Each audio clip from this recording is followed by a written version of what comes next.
This chapter answers a tension left unresolved in Esther 8. What happens when the day of destruction actually arrives? God's deliverance does not cancel reality, it overcomes it. So, the key verse: on the very day when the enemies of the Jews hoped to overpower them, the reverse occurred. The same date, planned for genocide, becomes a day of defense and survivor. Those who intended to destroy the Jews are themselves defeated. God's timing does not erase danger, it transforms outcomes, okay? So then, important clarifications.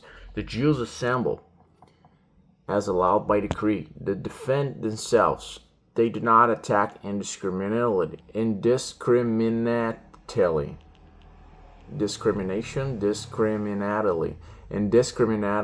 Yeah. Key detail repeated multiple times. They did not lay hands on the plunder, okay? This matters because this is not revenge of greed, it is survivor and justice. The fear of Mordecai has spread throughout the empire.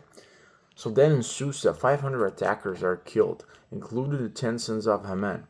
Their names are listed intentionally. Again, the text emphasizes, but they did not lay hands on the plunder. The destruction of Haman's line completes the reversal of Amalekite hostility. Okay, the king informed Esther the outcome. Okay, Esther's requests one additional day of defense in Susa, the public display of Haman's sons.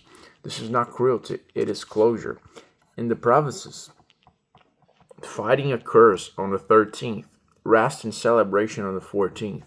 In Susa, fighting on the 13th and 14th, rest on the 15th, okay? The extra day ensures the threat is fully neutralized at the center of power, right?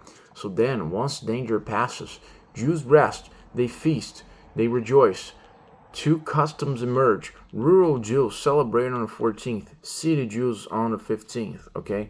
Celebration follows deliverance, not before it.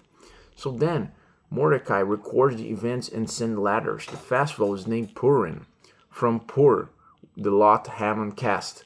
The meaning, what was meant to decide death, becomes a reminder of life. Purim is established annually for all Jews in every generation. The key phrase, as the days when the Jews got relief from their enemies, okay? God turns instruments of chance into symbols of providence. So then Esther's authority confirms the memory. Esther issues a second letter with full authority. Why both Mordecai and Esther? Mordecai provides leadership. Esther provides legitimacy. Purim is not optional. It is recorded in binding. Deliverance must be remembered or it will be forgotten, okay? So let's see the key lessons from this chapter. First one is God specializes in reversals. The day of death becomes the day of life. Second lesson, justice is not vengeance. Defense without plunder proves restraint. Third lesson, authority protects the vulnerable. God elevates leaders to shield his people. Fourth lesson, deliverance demands remembrance. Joy must be institutionalized. Fifth lesson, what humans call chance, God uses for purpose.